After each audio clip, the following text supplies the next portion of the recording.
Situation des enfants au travail, cas de nos marchés, c'est le thème de votre émission, le débat cette semaine. Mesdames et messieurs, chers internautes, merci de vous installer pour cette émission qui a pour invité M. Raymond Zoumantou. Il est le directeur d'un homme du travail au ministère du Travail et de la Fonction publique. M. Zoumantou, bonjour. Bonjour, madame. Monsieur Aspodel Kariel Bankole, lui, il est assistant social, spécialiste des questions de droit et de protection de l'enfant. Il est le directeur de l'ONG Citoyens des rues Bénin, une ONG qui s'occupe des enfants de la rue. Monsieur Bankole, bonjour à vous. Bonjour, madame. Monsieur Zoumantou, quel est aujourd'hui l'état des lieux actuel du travail des enfants en général au Bénin? Merci, madame la journaliste. Merci également aux internautes qui nous suivent en ce moment. C'est pour moi un réel plaisir de participer à cet échange. Et en même temps, je voudrais saisir l'occasion pour remercier les acteurs du monde des médias qui de plus en plus s'intéressent à la thématique travail des enfants au Bénin.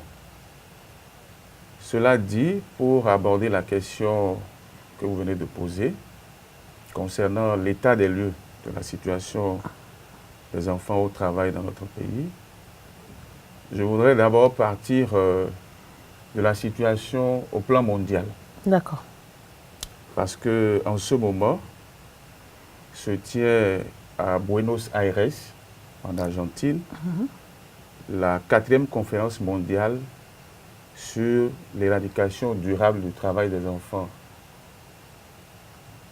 Et cette conférence va déboucher sur le rapport mondial, donc le 4e rapport mondial sur la situation des enfants au travail.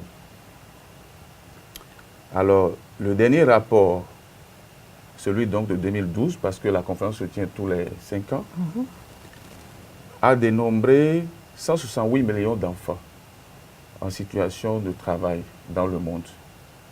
Le précédent, donc le deuxième rapport, avait épinglé 215 millions d'enfants en situation de travail.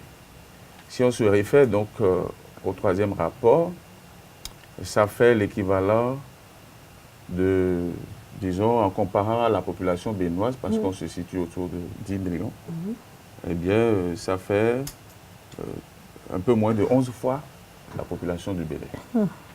Donc, c'est pour vous donner une idée de ce que représente le travail des enfants dans le monde en général. Bien sûr. Mais, quand nous parlons du monde, il faut remarquer que c'est un phénomène qui frappe les pays pauvres en particulier, puisque c'est un fléau social dont l'une des causes majeures se situe au niveau de la pauvreté.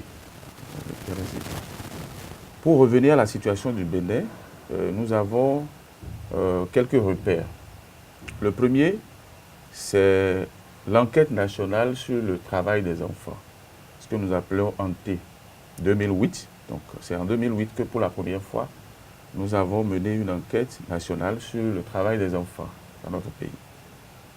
Et cette enquête a dénombré 34% donc, de la population infantile qui était impliquée dans les activités économiques.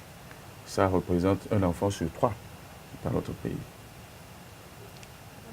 Donc de 2008 à ce jour, il n'y a pas eu d'enquête nationale. Quand nous nous apprêtons à lancer la 2e enquête nationale, mais ce n'est pas encore le cas. Entre-temps, en 2014, il y a eu une enquête commanditée par le BIT, l'UNICEF qui a été le maître d'œuvre dans ce dossier. Et cette enquête a démontré que 52,5% de la population infantile est enrôlée dans l'activité économique. Donc, si vous comparez le chiffre de 2014 à celui de 2008, vous voyez quel écart important se dégage. Donc, voilà globalement. Et on peut dire que dans la situation actuelle, un enfant sur 2, plus d'un enfant sur 2, est en situation de travail dans notre pays. Et cela est visible. Il suffit de sortir dans la rue tout de suite, vous verrez une petite fille avec une marchandise sur la tête. Un petit garçon. Il suffit de voir des chantiers environnants, vous allez voir des enfants en train de travailler. Et certains spécialistes sont parvenus à dire que le travail des enfants est une activité normale dans le pays. Donc il y a comme une normalisation du travail des enfants puisque cela se passe sous nos yeux et apparemment personne ne fait rien. Voilà. Donc voilà ce que je peux dire. Les chiffres font froid dans le dos. On se rend compte que les enfants travaillent même mieux que, ou plus même que les adultes. Voilà. Et moi, je me demande, M. Bankole, pourquoi est-ce qu'il n'y a pas d'amélioration? Qu'est-ce qui peut amener, quelles sont les raisons qui peuvent amener à ce qu'il y ait autant d'enfants dans la vie économique au Bénin? Okay. Merci, madame, pour la question. Je vais, comme le directeur, vous remercier pour l'initiative de votre télévision d'éveiller nos consciences sur cette situation-là qui nous entoure et qui, comme l'a dit le directeur, tend à être banalisée et à rentrer dans la norme. Et c'est par là que je vais prendre mon développement parce qu'aujourd'hui, voir un enfant au travail n'inquiète plus personne. On en est arrivé à une étape où tout est banalisé, on trouve que c'est normal de voir l'enfant au travail. Donc déjà même de penser que c'est tout à fait normal qu'un enfant soit dans cette situation fait qu'aujourd'hui, les parents ne se font plus ce reproche-là, de dire l'enfant doit être à l'école, il doit être éduqué, mais on en voit plutôt au détour de quelque chose, de faire un travail pour lui ramener de l'argent.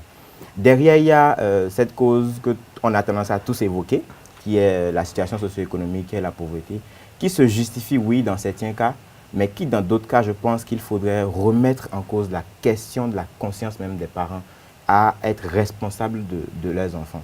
Et donc, pour moi, c'est à la fois des questions socio-économiques qu'il y a autour qui font que on a tellement d'enfants en griffe qu'on voudrait s'en débarrasser. Et c'est des astuces où on envoie un enfant travailler chez quelqu'un pour se faire de l'argent parce qu'on suppose qu'il contribue à l'économie de la famille.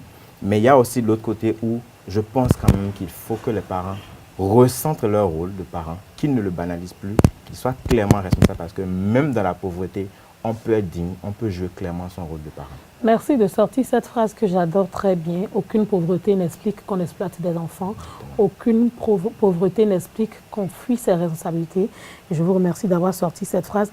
Monsieur Zoumantou, faites-nous maintenant un résumé des enfants en situation de travail dans nos marchés. Parce qu'il y a une enquête qui a révélé que dans nos marchés, aujourd'hui, surtout dans nos grands marchés, le phénomène est vraiment choquant, alarmant. Oui, s'agissant des marchés, on peut dire que la situation n'est pas réluisante. L'enquête de 2008 avait déjà stigmatisé les marchés comme étant une plaque tournante de l'activité de travail impliquant les enfants. Et en 2013, on a approfondi avec l'appui de l'UNICEF ce paramètre, n'est-ce pas, des résultats de l'enquête 2008.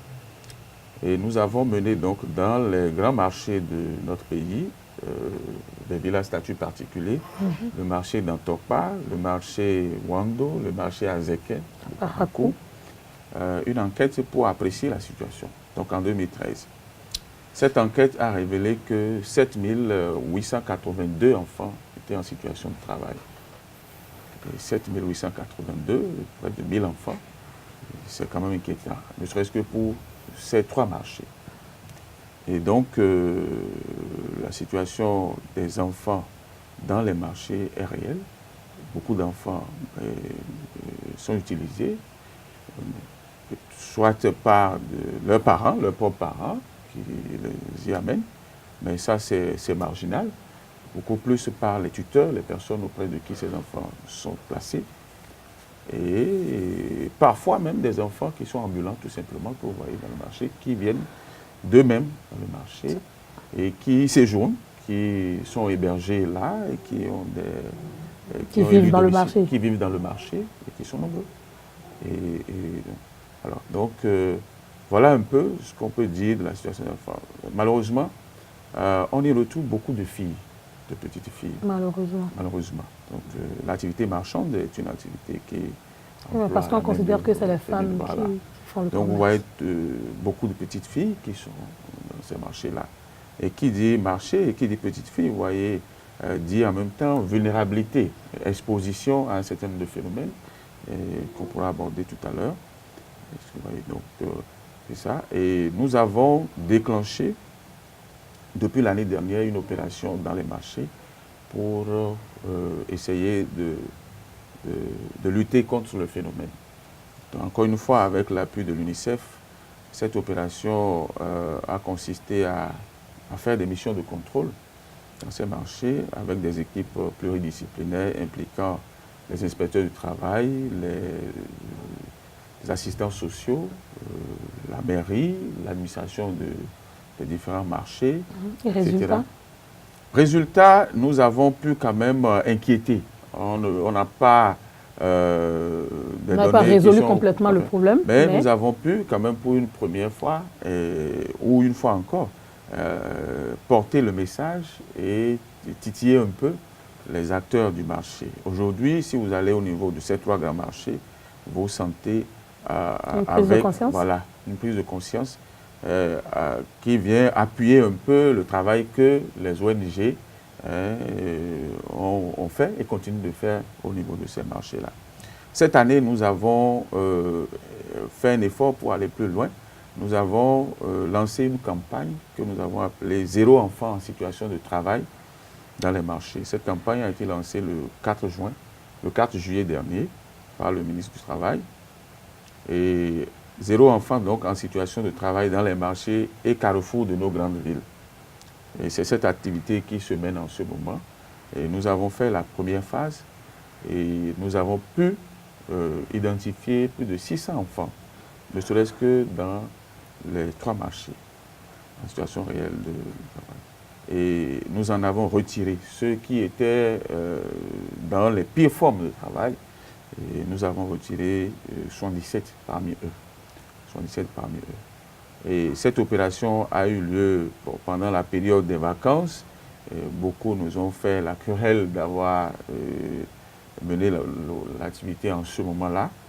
Pourquoi? Mais nous, on avait, bien sûr, parce qu'ils se disent que pendant les vacances, eh bien, c'est normal que les enfants se retrouvent, n'est-ce pas, quand ils ne sont pas à la maison pendant les vacances, eh bien, c'est normal qu'ils se retrouvent au marché.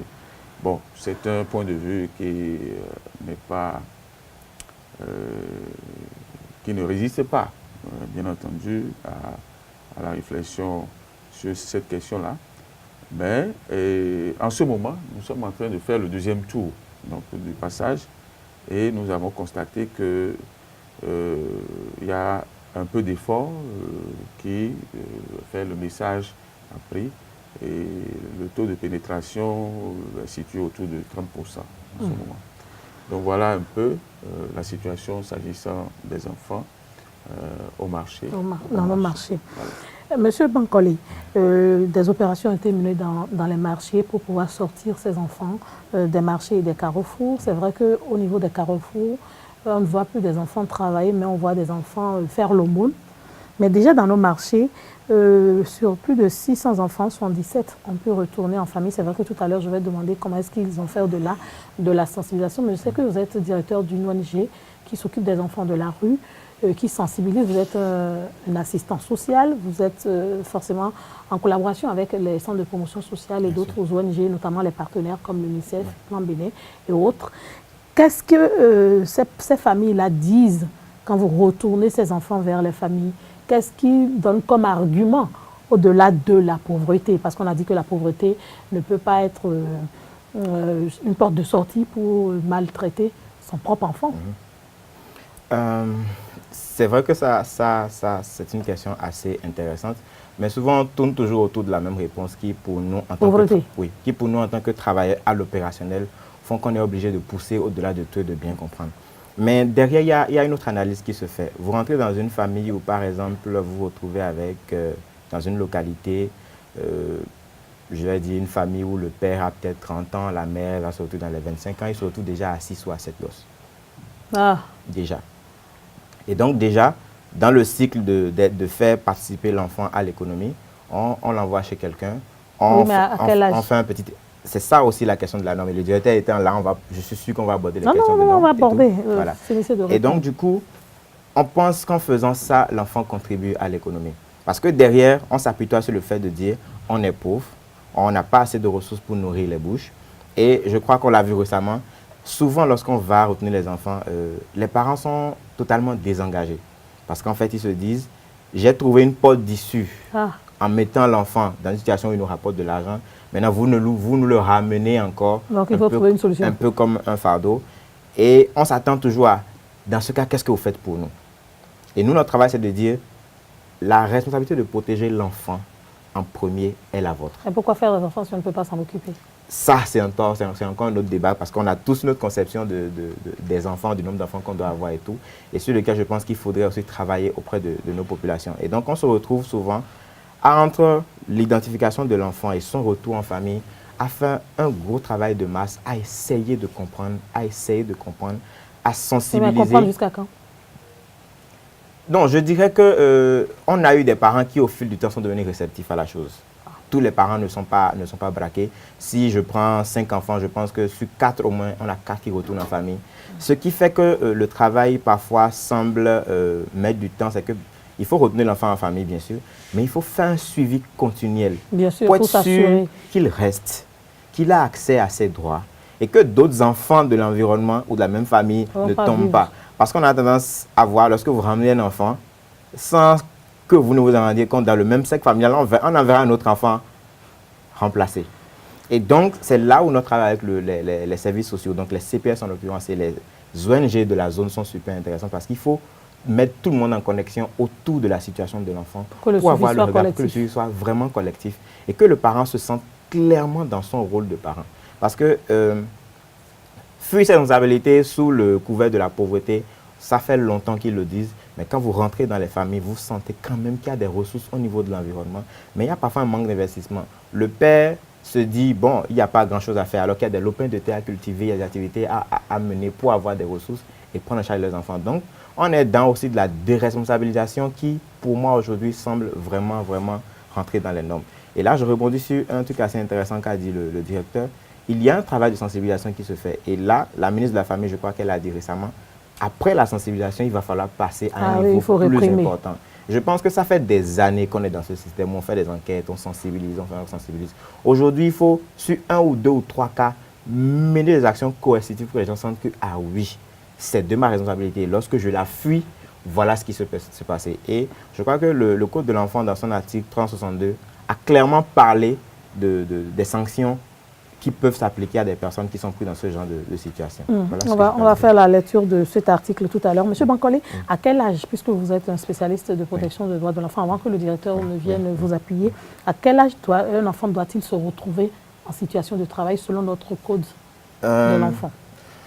Je dirais que je prends même déjà je crois, le Code du travail, la convention collective, qui déjà a défini l'âge d'accès à un apprentissage, qui, parfois, si j'ai une bonne mémoire, est de 14 ans. Ce qui suppose qu'en amont, l'enfant a fini son cursus au minimum primaire. Au minimum primaire. Et donc, je pense que c'est cet âge-là qui est rentré dans la norme aujourd'hui, qui, aujourd'hui, pour nous, lorsque vous rentrez dans les centres d'apprentissage, on se bat en sorte qu'un enfant, s'il n'a pas 14 ans au minimum, n'accède pas à un apprentissage. Donc, normalement, si je passe dans la rue et que je vois un enfant de moins de 14 ans dans un atelier, dans un centre d'apprentissage, je devrais pouvoir dénoncer. Vous devrez pouvoir dénoncer. Parce que ce n'est pas l'âge d'accès. Ce n'est pas légal. Non, ce n'est pas Ça légal, veut dire que exactement. ce n'est pas complètement interdit que des enfants travaillent, mais il faut que l'enfant ait 14 ans d'abord. Exactement. Ce qui suppose qu'il va pleinement sur son cursus primaire avant de penser à cette étape. Monsieur Zoumantou, vous êtes le directeur d'un homme du travail. Un enfant doit avoir au minimum 14 ans avant d'aller dans un centre d'apprentissage. Mais qu'est-ce qui nous arrive au-delà de la déresponsabilisation? J'emprunte le mot à M. Bankole, pour qu'on en arrive à retrouver des enfants de 7 ans, de 8 ans, dans les, comment ils appellent ça, dans les centres de responsabilisation, dans les menuiseries, alors que les enfants ne sont pas physiquement en mesure de faire ces travaux, mais on les voit s'échiner par ce qu'on dit qu'on les a placés. Bien sûr. Et ce qui nous arrive... On a perdu toute forme d'humanité? Bon, c'est peut-être essayer de dire, mais... si on peut choquer pour que ça change. Mais, disons que nous avons failli tous, nous sommes tous complices d'une manière ou d'une autre. Avant d'aller plus loin à ce niveau-là, je voudrais revenir sur la question de l'âge. Et la question de l'âge a été universellement définie. Nous avons à l'Organisation internationale du travail ce qu'on appelle les conventions de l'OIT sur le travail des enfants. Il y a deux conventions majeures. La convention 138 sur l'âge d'admission à l'emploi, qui a été ratifiée par notre pays, et la convention 182 sur les pires formes du travail des enfants. La convention 138 qui aborde la question de l'âge indique que universellement, l'âge minimum pour accéder, n'est-ce pas, à l'emploi ou mener une activité économique, c'est l'âge auquel cesse la scolarité obligatoire. Et cet âge, c'est? Et dans le monde, on a pu situer ça autour de 15 ans. 15 ans au plus. Voilà. Mais, en même temps, ce que nous appelons le principe de la flexibilité au niveau donc, des conventions de l'OIT a fait qu'on a reconnu que les États dans lesquels les institutions scolaires ne sont pas assez développées peuvent fixer un âge immédiatement inférieur à l'âge de 15 ans, d'où 14 ans. Mais faire un effort pour atteindre l'âge de 15 ans qui est universellement reconnu.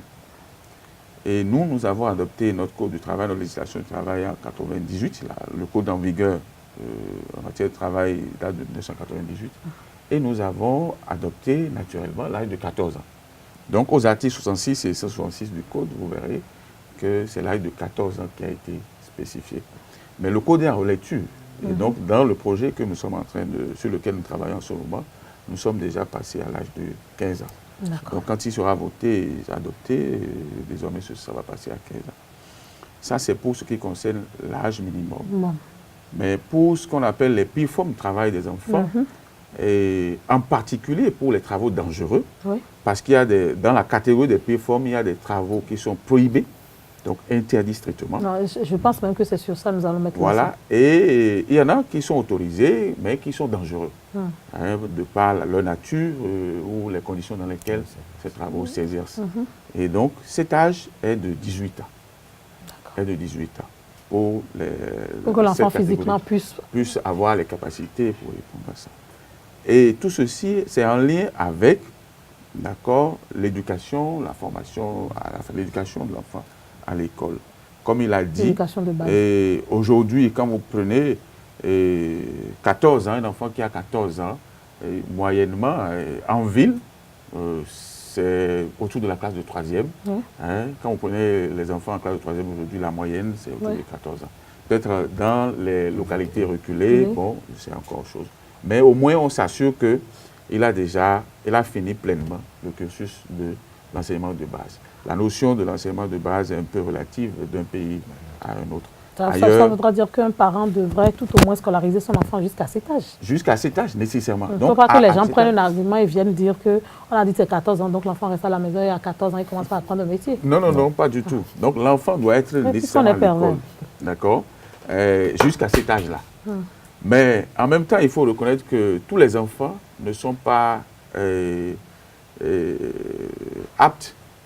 D'accord, il y a des enfants qui ont des déficiences ou des insuffisances qui ne leur permettent pas vraiment de tenir. Bien sûr. Bon, le cas de ces enfants-là fait l'objet de réflexion. Comment il faut encadrer ça de manière à les préparer, d'accord, à accéder à la formation professionnelle. Et à ne pas les stigmatiser non plus, mais à leur permettre de façon en douce, n'est-ce pas, d'aborder l'apprentissage, la formation professionnelle de façon aisée. Donc, il y a ça. Mais quand nous parlons d'âge, puisque tout à l'heure vous avez dit, en principe, toute personne qui, a des raisons de croire qu'un enfant, visiblement, n'a pas 14 ans, qu'un enfant n'a pas 14 ans peut dénoncer. Mais chez nous, comment vous savez qu'un enfant qui se présente à vous à 14 ans ou ne l'a pas? 14 ans, c'est aussi une autre équation. Ça pose encore le problème de l'état civil dans notre pays, car vous avez beaucoup d'enfants que vous retrouvez, vous leur demandez eux-mêmes quel est votre âge, ils ne savent pas. Vrai. Vous retournez à leurs parents, vous n'avez aucun papier. Donc on a des difficultés. Quand nous parlons tout à l'heure de poursuites, etc., eh bien, c'est les problèmes qui se posent. L'enfant a-t-il 14 ans, oui ou non? Quelle est la pièce qui établit que l'enfant a 14 ans? Voilà encore une autre fuite de Et vous en responsabilité. avez plein, même à Cotonou, on ne peut pas imaginer. En tout cas. Beaucoup d'enfants sont sans papier, n'ont pas l'acte de naissance dans notre pays. Et donc, il est difficile dans ces conditions de pouvoir dire, oui, il a 14 ans, non, il n'a pas 14 ans. Donc, ça fait partie des problèmes que nous gérons dans ce On a débat. l'impression même qu'à force de vouloir régler un problème, il y a d'autres problèmes qui Voilà. se révèlent. Donc, non, tout se tient dans le développement de l'enfant et dans son épanouissement, tout se tient.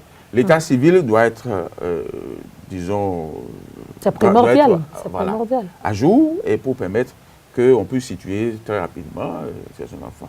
Dans les activités que nous menons dans le marché d'Antokpa, il y a eu un cas qu'on a pris et le parent ou la personne qui était là, quand on a voulu retirer l'enfant, a exercé de la violence sur l'équipe de contrôle. Donc on a mis un dispositif en place pour l'appréhender et on l'a pris. Mais on a demandé aux parents d'apporter, j'ai encore dans mon bureau le papier que les parents ont amené et qui tient le date de naissance. Et bien, ce n'est rien. Voyez-vous, pourtant cet enfant est à l'école à Cotonou. Voyez-vous. Donc voilà un peu la situation complexe qui nous amène à cela. Alors donc pour revenir à la question, pour dire qu'est-ce qui nous pousse, c'est déjà ça. Quel est le regard que nous avons? Vous savez, quand on parle de pauvreté, et comme il a dit tout à l'heure, moi je dis que c'est vrai parce que bon, on a visiblement des familles qui ne peuvent pas tenir, qui économiquement sont vulnérables, sont faibles, etc. Mais qui va régler ce problème? Qui va régler ce problème? Ce n'est pas l'enfant. Et ce n'est pas l'État forcément, parce que nous avons tendance à dire c'est l'État qui doit... Oui, en fait, l'État est providence. Vous voyez? Donc, c'est d'abord la prise de conscience de chacun à son niveau. Qu'est-ce qui vous pousse à fonder une famille si vous n'avez pas les moyens d'y arriver? Vous voyez? Dans les zones rurales, disons que la procréation ou le fait d'avoir plusieurs femmes, plusieurs enfants, c'est devenu une norme. C'est une norme pratiquement. Donc, socialement, on pense que ce n'est pas un problème. Encore que c'est une mauvaise interprétation. Et ça ne gêne même pas les femmes dans nos villages. C'est une mauvaise interprétation. Nos parents qui en avaient beaucoup, au moins avec des terres qu'ils cultivaient, ils faisaient quelque chose pour nourrir leur famille. Bon, mais les choses se sont dégradées dans le temps, voyez-vous. Alors, en ville, vous voyez, ce que nous appelons, quand nous allons aborder la notion de parenté responsable, vous voyez des gens, des jeunes gens qui s'engagent dans l'activité sexuelle et autres. Et les conséquences, c'est que ça produit des grossesses non désirées avec des grossesses non désirées. Qu'est-ce qu'on fait de cet enfant-là? C'est ce qui se passe. Ouais, et vous voyez donc le Zémidian qui a eu un contact sexuel avec même une élève et où ça débouche sur une grossesse. Les parents renvoient l'enfant de la maison pour dire « je ne t'ai pas envoyé à l'école pour que tu me rapportes une grossesse ». L'enfant est dans la rue, accouche vaille que vaille d'un enfant. Lui-même n'arrive pas à se prendre en charge. Le Zémidian s'est enfui déjà dans le temps. Donc voilà autant de choses qui amènent. Cet enfant qui naît, la maman n'a même pas les capacités matérielles, psychologiques de s'occuper de cet enfant-là. Voyez-vous? Et donc, petit à petit, ça naît. Et puis, il abandonne. Donc à la merci de cet homme. Cet enfant, à 5 ans, ne soyez pas surpris de le retrouver dans une activité, la maman à gauche, le père à droite, etc., etc. Donc voilà un peu la situation. Et aussi que le besoin de gain facile, voyez-vous, les gens ont de plus en plus, puisque la situation est difficile, on veut gagner facilement la vie, et donc on recourt à la main-d'œuvre bon marché, parce que les enfants sont sans défense, et donc c'est plus facile de les engager. Voilà, ils ne peuvent pas réclamer leurs droits, ils ne peuvent pas insister, ils ne peuvent pas négocier un salaire, ils ne peuvent pas. Et donc, tout ça, conjugué, fait que nous assistons à ce que nous voyons là. Moi, j'ai toujours battu en brèche, d'une manière ou d'une autre, l'argument de la pauvreté. Parce qu'on n'est pas plus pauvre. Je ne sais pas si on est plus pauvre aujourd'hui qu'hier. Non. Et pourtant, l'exemple que je donne souvent, c'est l'exemple de ceux qui nous dirigent aujourd'hui. La plupart de ceux qui nous dirigent aujourd'hui sont des gens qui ont été des enfants placés. En tout cas.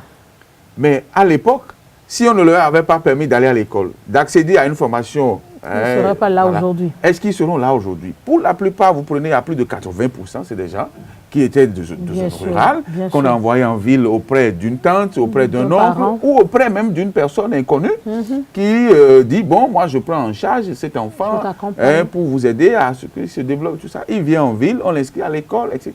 Il va, il fait à Cotonou, il va à Dakar, ensuite il va en France, etc. Bien sûr. C'est comme ça que beaucoup de nos aînés aujourd'hui se sont retrouvés. Donc pourtant, c'était auprès de tierces personnes qu'on les plaçait, voyez-vous. Donc entre-temps, le phénomène, il y a une dégradation donc, de la façon de voir les choses et surtout une envie de gagner beaucoup d'argent tout de suite en s'appuyant sur les enfants. En tout cas, et de toute façon, la vie n'est facile pour personne.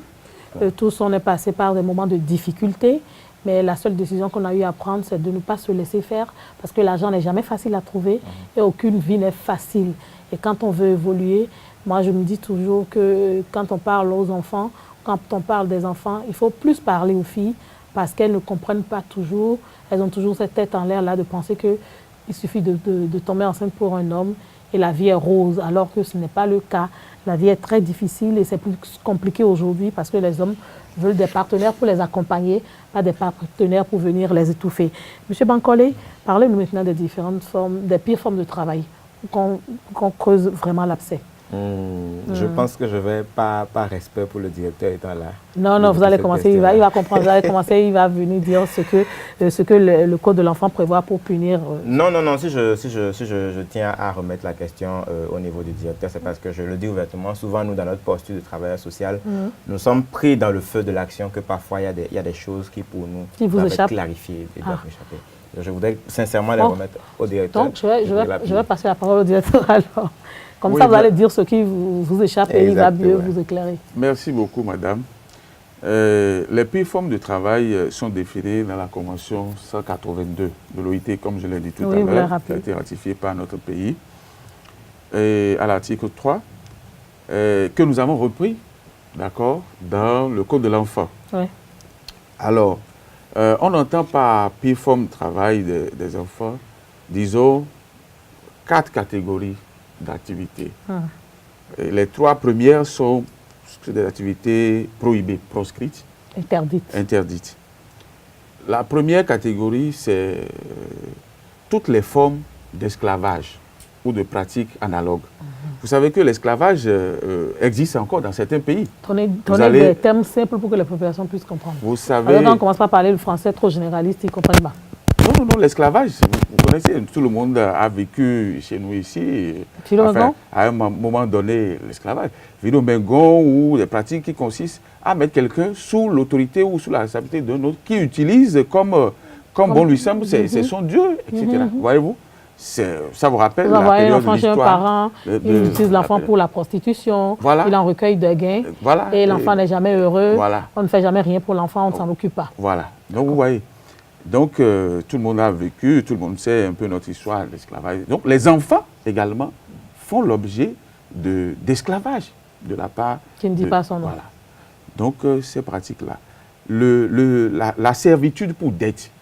Vous savez, dans certaines localités... Quand papa me doit, donc on va payer. Papa me doit, et on place l'enfant pour que l'enfant travaille. Pour payer. Et donc, ça fait donc l'équivalent de la dette. Et donc, on définit le temps. Même on prend plus que la dette. Voilà, le servage, ces pratiques-là. Alors, l'autre catégorie, bon, le travail obligatoire ou forcé, ça entre dans cette première catégorie-là. C'est l'utilisation, le recrutement d'enfants dans des activités interdites ou prohibées. Tout à l'heure, nous avons parlé de la prostitution. Bien sûr. Vous voyez, dans ces activités-là, malheureusement, vous voyez des enfants qui sont enrôlés dans l'activité et qui sont exploités sexuellement. On peut parler des enfants soldats? Non, ça c'est encore une autre catégorie. Voilà, l'utilisation ou l'offre d'enfants ou le recrutement des enfants dans les activités comme dans les conflits armés. Voyez-vous, les enfants soldats que vous abordez, les conflits armés, voyez-vous, c'est strictement interdit. D'accord? Alors, l'utilisation, l'offre ou le recrutement d'enfants dans la vente ou la production de stupéfiants. Vous voyez, dans certains pays, il y a des champs de chanvre indiens, etc., où les gens produisent, où on exploite les enfants. Il est impossible que l'enfant qui s'adonne à une telle activité ne puisse pas devenir consommateur, n'est-ce pas? Ce sera même pire que consommateur. Voilà. Donc, c'est interdit. Donc, toutes ces catégories-là sont des activités prohibées, interdites, dans lesquelles on peut retrouver les enfants. La quatrième catégorie, c'est ce que nous appelons les travaux dangereux. Ce sont les travaux qui, de par leur nature ou dans les conditions dans lesquelles ils s'exercent, nuisent à la santé, à la moralité ou à la sécurité de l'enfant. Par exemple? Les travaux dangereux, vous voyez, par exemple, un travail, un exemple que nous donnons, les BTP. Vous voyez la maçonnerie. Les petits maçons. Les petits maçons. Et je dois vous dire quelque part que le travail des enfants a une cartographie dans notre pays. Vous voyez, selon qu'on est dans une région, c'est une spécialité qui s'exerce. Quand vous allez dans la région de l'Ouémé, vous allez voir les petits maçons. Donc les travaux dangereux. Et la Convention nous a fait obligation d'établir la liste des travaux dangereux que nous avons. Actuellement, nous sommes en train d'aller à la relecture de cette liste-là. Et après la relecture, on va faire la vulgarisation pour que les gens sachent. Donc voilà, et ce qu'on appelle cet ensemble-là, qu'on a défini comme pire forme de travail des enfants. C'est-à-dire que c'est du travail qui c'est un travail d'adulte qu'un enfant ne peut pas faire. Voilà, dans lequel on ne peut pas retrouver les enfants. Monsieur Bankole, cette clarification faite? Oui, la clarification étant faite, je voudrais juste rappeler que nous, en tant que professionnels, souvent nous nous cachons un peu sous la définition qu'a faite BIT du concept du travail des enfants, qui pour nous, c'est toute situation de travail qui empêche les enfants de jouir de leur enfance, de s'épanouir, d'exprimer leur plein potentiel et donc qui, je vais dire, porte atteinte à leur plein développement. Qui mettent un frein à l'enfance de l'enfant. Exactement. Et donc, du coup, dans la pratique même de notre travail, et dans la pratique de notre ONG souvent, pour être dans le marché d'Antokpa, vous voyez des enfants qui travaillent à longueur de journée. Je crois que l'étude dont tu as parlé, depuis 6 heures jusqu'à 10 heures. Voilà, mentionne que les enfants travaillent en moyenne 10 heures dans la journée. Vous imaginez un enfant qui, pendant 10 heures de la journée, sans repos, va porter de la marchandise. Des fois, même, il ne mange pas. Quand il perd l'argent, il pleure à longueur de journée parce qu'on risque de le tabasser à la maison. Exactement. Il y a tout ça que nous observons. Il y a aussi, comme l'a dit le directeur, des enfants que l'on voit à vendre en pleine rue, sur le carrefour de circulation, à se faufiler, à des heures où nous-mêmes adultes, on n'a pas la capacité. On a même du mal à traverser la rue. Exactement. On voit des enfants dans ces situations-là. Et donc, pour nous, c'est des choses qui nous interpellent dans notre pratique pour nous dire, cette situation-là, elle n'est pas tolérable, il faut pouvoir faire quelque chose. Et donc, comme l'a dit le directeur, lorsqu'on voit toutes ces catégories, on se rend compte que c'est des choses qui portent atteinte même au développement de l'enfant. Bien sûr. Et très souvent, les gens se cachent sur le fait de dire, bon, c'est mon enfant, il m'aide. Je pense qu'on n'a jamais interdit qu'un enfant aide ses parents. Oui, mais un enfant ne peut même pas aider un parent quand il est enfant. C'est aux parents de l'aider à grandir. Exactement. Mais on sait que dans notre contexte, des petites tâches sont confiées aux enfants et tout. Petites tâches, demander à un enfant de balayer, ça au moins on peut comprendre. Exactement. Et aller demander à un enfant d'aller prendre un seau d'eau à des milliers de kilomètres pour que toi, papa, tu viennes te laver quand même. Voilà. Le plus souvent, comme je dis, on parle de cette compréhension la plus simple, comme vous venez de la dire, et on l'extrapole. Non. Et on l'extrapole. Quand vous êtes en face de parents qui vous disent des choses, vous êtes choqué. Vous vous demandez, mais est-ce qu'il est conscient que ce qu'il demande de faire à l'enfant est d'abord son rôle premier? Moi, je suis même choquée des fois. Un exemple simple pour ne pas vous piétiner. Vous voyez en plein soleil, vraiment un soleil très chaud, un enfant qui va sur des kilomètres pour aller acheter à ses parents, qui ne sont même pas en mesure de sortir eux-mêmes de chez eux. C'est ce que je disais. Et moi, je me dis, mais c'est quoi? Moi, ça me choque. Parce que je ne comprends pas. Ou mieux encore, l'enfant doit faire des milliers de kilomètres avec l'insécurité que nous avons aujourd'hui. Et les parents restent tranquillement chez eux. L'enfant doit traverser plusieurs rues avant de se retrouver à l'école. Et après, quand il y a drame, on commence par pleurnicher. Et le deuxième chose que je voulais évoquer, c'est la question des vidomégons. Comme l'a dit monsieur le directeur, je crois que c'est une pratique ancestrale qui a eu ses bénéfices et qui a été perverti. Comme il a dit, lorsque tu es placé chez quelqu'un, tu as encore accès à l'éducation. Tu vas à l'école. Moi, j'en ai vu auprès de mes parents qui ont été placés, mais que les parents ont mis à l'école autant que nous. Et qui aujourd'hui sont fiers de dire, c'est ma soeur, alors que nous ne sommes pas de la même famille. Aujourd'hui, lorsqu'on place un enfant quelque part, il n'a même pas accès. Il n'a droit à rien. Au petit lopin, il va se coucher. Il n'a droit à comme rien. Tous les enfants. Et donc, on a aussi, dans cette catégorie de vidéomengon, transformé la chose et rendu aujourd'hui cette pratique-là vraiment... C'est devenu de l'esclavage. Exactement. Utiliser le mot.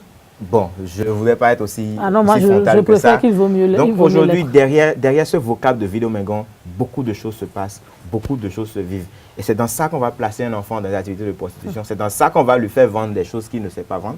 Et moi, dans une expérience professionnelle passée au Nigeria, j'ai vu que des enfants placés avaient été formés au vol. Vous me voyez ça? Il aide sa patronne au marché et sur le trajet où il doit transporter la marchandise de la boutique vers le stand de sa patronne, il va s'allier avec d'autres personnes adultes du marché. Et s'il faut prendre 3 cartons, il en prend 4. Avant de revenir, il donne le quatrième carton. Il va déposer les 3 à sa patronne. Et donc, petit à petit, il aide une autre personne à se constituer un stand dans le marché sans investissement. Sans rien gagner en plus. Sans rien gagner en plus. Et donc, c'est rentrer dans les habitudes où les enfants ont développé ces petites pratiques-là. Ne serait-ce que pour survivre. Non seulement, est-ce qu'ils sont conscients que c'est pour survivre? On les a entraînés à faire ça. En fait, ils deviennent comme des robots, des machines. C'est de la main-d'œuvre. Ils exécutent. C'est de la main-d'œuvre utilisée carrément pour ce vol-là, que moi j'ai vu faire. Et les enfants, parfois, n'en sont pas conscients. Ils le font juste comme ça, parce qu'on a dit, en partant, on prend 4, on met 1. Donc, c'est des choses aussi auxquelles nos enfants sont soumis, mais... Comme je dis, on voit, pour nous, ça n'allait pas. En tout cas, nous, on ne va pas se taire. Nous, on ne le fera pas. On va le dire, quitte à un parent de décider de faire de son enfant ce qu'il a envie de faire. De toute façon, si vous voulez que demain, votre enfant puisse être un intellectuel qui roule une voiture, dont vous serez fiers, même s'il vend du gari ou s'il vend de l'eau au bord de la voie, c'est encore à vous, parents, de décider. Monsieur Zoumantou, vous allez réagir et après avoir réagi, vous allez revenir sur les conséquences physiques, psychologiques, puisque M. Bancolé a commencé par le dire. Oui, je voudrais revenir sur la question de l'éducation des enfants. Oui. Et tout à l'heure, on a dit, parce que sur le terrain, vous voyez des parents qui vous disent, mais finalement, c'est ce que les Blancs font chez eux que vous voulez copier pour nous amener. Vous voulez amener nos enfants à devenir paresseux. Alors, donc, tout ceci traduit la psychologie dans laquelle se retrouvent, n'est-ce pas, nos populations ou nos parents, qui pensent que, eh bien, faire un effort pour que les enfants puissent jouir de leurs droits, c'est les rendre paresseux. C'est les européaniser. Voilà. Et donc, ah non, est-ce que vous voulez transformer, etc. Ce que vous avez vu chez les Blancs, c'est ça que vous allez amener ici, etc. etc. Donc, ça m'amène à insister sur les tâches, les activités qui entrent dans la socialisation de l'enfant, qui l'amènent à apprendre par lui-même comment il faut se prendre en charge. Bien sûr. D'accord? Quand l'enfant se lève le matin, il doit pouvoir faire sa toilette, arranger sa chambre, dresser son lit, balayer sa chambre, balayer la cour, etc. Tout ça entre dans le cadre de la formation de l'association de l'enfant. Ce n'est pas le travail des enfants. Du tout alors? Pas du tout. Donc, parce que beaucoup font cet amalgame-là, et peut-être volontairement, en nous disant, ah voilà, vous voulez transformer nos enfants en... Voilà. Vos arguments. Non, non, non.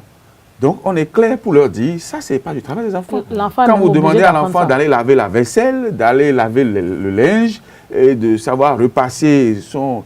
Ce n'est pas le travail des enfants. Il doit même le faire aujourd'hui pour il n'y a pas un esprit d'exploitation derrière. Il n'y a pas un revenu que vous voulez tirer de là. Bien sûr. Vous ne l'obligez pas à mener l'activité pour survivre. Donc, la notion d'exploitation, voilà ce qu'il y a derrière. Donc, ça, il faut que ce soit clair. On n'est pas là pour amener les enfants à être paresseux, ceci.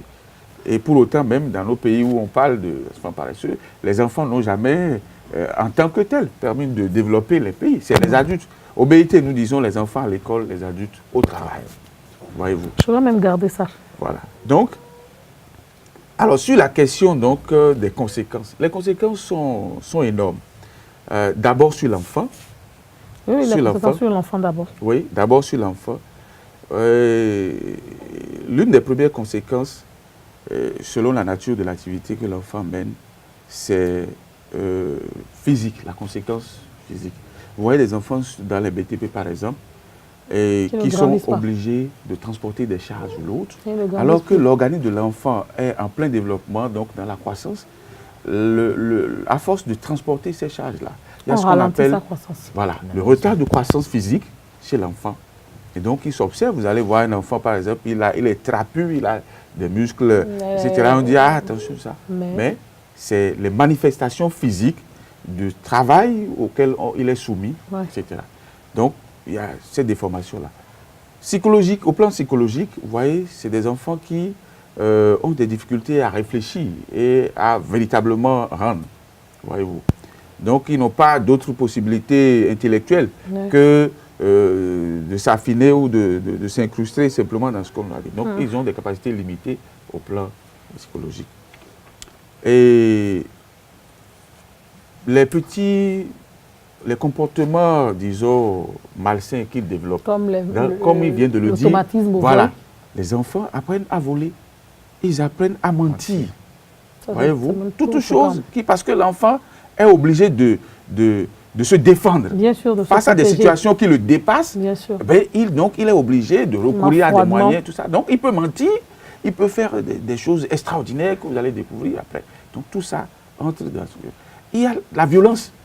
Il y a certains enfants qui développent la violence. Quand vous les mettez à côté ou bien au milieu de leurs congénères, les enfants, ils sont portés à utiliser la violence, à réagir violemment vis-à-vis faire du mal même. Ce n'est pas volontairement, c'est la construction psychologique des sévices qu'ils ont vécus et tout ça. Ils se sentent tout le temps dans ils se sentent tout le temps. Donc ils veulent se défendre. Voyez-vous. Vous imaginez à peu près quels citoyens on peut avoir demain si ces gens-là se développent. Donc les gens qui sont naturellement violents, etc. Et on ne comprend pas pourquoi ceci. C'est autant de choses qu'ils ont accumulées par le passé. Donc sur l'enfant, il y a des conséquences incalculables sur son développement physique, mental, psychologique, etc. Vous voyez. Mais en même temps, sur la famille. Aujourd'hui, nous parlons de dividendes démographiques. Sur la famille, lorsque l'enfant n'est pas formé, bien formé, et donc ne s'est pas développé harmonieusement, n'a pas eu la bonne formation qu'il faut, il est évident que dans la vie, il ne puisse pas réussir. Donc s'il ne réussit pas dans la vie, la conséquence rejaillit sur sa famille. Parce que chaque famille aspire à ce que ses enfants puissent réussir dans la vie et donc rehausser le nom de la famille, la développer et permettre aux autres aussi également de se développer. Mais si l'enfant évolue dans ces conditions-là, vous ne verrez pas beaucoup qui vont se développer et vont s'épanouir pour être des citoyens accomplis de manière à ce qu'ils puissent rehausser le nom de leur famille. Au-delà de tout ça, la communauté et le pays. Voyez-vous, on ne peut pas, quelqu'un a dit qu'il n'y a de richesse que d'hommes. Il y a des pays au monde qui n'ont pas de richesse du sous-sol. Vous connaissez les pays comme le Japon, les pays comme...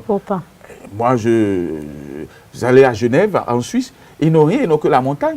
Et pourtant, l'intelligence financière aujourd'hui dans le monde, c'est en Chine, en Suisse que vous voyez ça. Donc, si on n'a pas des citoyens bien formés, des valeurs au plan des ressources humaines, on ne peut pas développer le pays. C'est important. Donc voilà, sur la nation, voilà à peu près ce que ça donne. Et donc, on ne peut pas compter sur ces citoyens-là pour porter le développement du pays. Et je ne sais pas si dans ces conditions, on peut sortir de la pauvreté. Monsieur Bankole, en tant qu'assistant social, vous travaillez pour protéger les enfants. Aujourd'hui, quel rôle doivent jouer les parents, les tuteurs et même la société pour protéger nos enfants? Le rôle premier de protection de l'enfant revient aux parents. Le rôle premier de garantir à l'enfant un plein épanouissement, de lui permettre d'accéder aux opportunités de s'épanouir, revient aux parents. Et le directeur l'a dit tout à l'heure, il faut aujourd'hui une prise de conscience à tous les niveaux. Tant au niveau de nous travailleurs, qui parfois les gens pensent que pour nous aussi ça va, mais aussi au niveau des parents, à tous les niveaux de la communauté et du pays. Parce qu'il faut que le parent soit aujourd'hui conscient et sache que l'enfant là, comme l'a dit, s'il doit rehausser mon nom demain, parler, si on doit appeler mon nom de famille, c'est le fils de tel, j'ai des efforts à consentir, j'ai des droits à lui reconnaître. Et parfois, lorsqu'on parle de droits au niveau des parents, ils se disent, mais bon, finalement, c'est mon enfant, comment il peut avoir des droits sur moi? Et souvent, la logique pour nous, pour les convaincre, c'est la logique de besoin. Il faut se dire, si je veux un enfant qui demain va être quelqu'un de grand et de bien qu'on reconnaisse, il faut que derrière, je lui permette d'aller à l'école. Je lui permette de s'amuser comme un enfant, de se faire des amis et d'aller dans des associations d'enfants où ça permet de développer certaines compétences. Et donc, au-delà de tout, ce rôle-là revient avant tout aux parents. Nous, État, partenaires, ONG, c'est notre rôle après d'accompagner. Si par exemple des ONG permettent aux enfants par exemple d'accéder à des jeux, de se mettre ensemble, les ONG, c'est plutôt ce travail-là qui nous revient. Plutôt qu'aujourd'hui d'être les sapeurs-pompiers des situations alarmantes, il faut qu'on comprenne que si on veut que l'enfant se développe, une ONG peut permettre d'accéder à beaucoup d'autres opportunités, plutôt que de prendre la situation grave, de la régler et de perdre de vue les choses qu'il faut mettre aussi en œuvre pour que ça avance. Et au-delà de ça, aujourd'hui, nous avons un rôle en tant que société civile, monsieur en tant qu'un État, de continuer à vulgariser les tests, les lois et tout ce qui existe. Parce que toutes les fois qu'on est en face de certains parents et de la situation, on n'hésite pas à leur faire comprendre qu'il y a des lois, il y a des normes, il y a des règles qu'il faut respecter. Aucune société ne se développe sans règles, aucune ne se développe sans normes. Et il faut être conscient qu'il y a des normes qu'il faut respecter pour que la société aille dans le sens où elle doit aller, que l'enfant se développe et que demain soit un citoyen épanoui et développe le pays. Donc pour moi, pour résumer, le rôle premier revient aux parents, mais il revient aussi qu'ils soient conscients de ce rôle-là, qu'ils les jouent et qu'ils aillent vers les structures qui leur permettent de les appuyer dans ce rôle et non de jouer le rôle à leur place. Et ce sera votre conclusion? C'est moi tout? Votre conclusion? Oui, ma conclusion, c'est de dire un grand merci à votre chaîne, c'est ça, à votre organe, de nous donner l'opportunité de nous adresser aux internautes. Je dois dire que c'est la première fois que ça se passe. Je suis allé sur les télévisions, mais la télévision en ligne. Rassurez-vous, c'est la première fois. J'ai déjà pris quelqu'un de la direction de la famille ici. Ah, d'accord. Et donc, c'est une grande opportunité pour nous de nous adresser à ces milliers de personnes qui, disons, regardent ou suivent l'actualité sur cette plateforme-là. Et également, un appel à tout le monde, en commençant par vous, de la presse, de nous accompagner parce que à partir de l'année prochaine, nous avons l'intention d'engager des actions d'envergure. Et nous avons besoin, pour la mobilisation sociale, nous avons besoin de la presse, des médias et de toutes sortes pour nous accompagner. Parce que lutter contre le travail des enfants, c'est d'abord porter l'information. Bien sûr. Et aux parents, pour qu'ils comprennent. Nous avons parlé d'une manière ou d'une autre, consciemment ou inconsciemment, de normalisation du phénomène. Mais ça signifie que si on donne aux parents l'information et qu'on accentue, n'est-ce pas, cette pression un peu douce, je pense que beaucoup de gens vont comprendre. Et donc, et faire en sorte que d'ici à là, le travail des enfants, puisque j'ai oublié de vous dire, nous avons souscrit à un engagement au plan international qui dit que, en particulier les ODD, donc les objectifs de développement durable, qui dit que d'ici à l'an 2025, nous sommes tenus d'éradiquer définitivement le travail des enfants de notre pays. Et donc, c'est ce à quoi nous nous attelons. Et tout le monde est la bienvenue dans cette lutte-là. Je vous remercie. C'est moi qui vous remercie d'avoir fait le déplacement dans notre studio cette semaine. Un enfant doit apprendre, décider et diriger par lui-même. Et aucune pauvreté ne justifie qu'on malmène son propre enfant, pire l'enfant d'autrui placé auprès de vous. Il a droit à la protection et au respect de ses droits. Prenons tous conscience de notre responsabilité en jouant notre partition. Et si, mesdames et messieurs, vous voulez demain un intellectuel accompli, un enfant bien formé, investissez en vos enfants. Protégez-les, défendez-les pour que demain, ils fassent votre fierté, la fierté de votre famille. Et en tant qu'acteurs de la société civile, jouons tous notre rôle, jouons notre partition et embarquons-nous dans la résolution des problèmes de nos sociétés plus que de la politique. C'est la fin de votre émission Le Débat cette semaine. Merci à toute l'équipe technique qui m'a accompagné. Merci à vous, chers internautes, d'être toujours connectés sur le www.ezautv.com.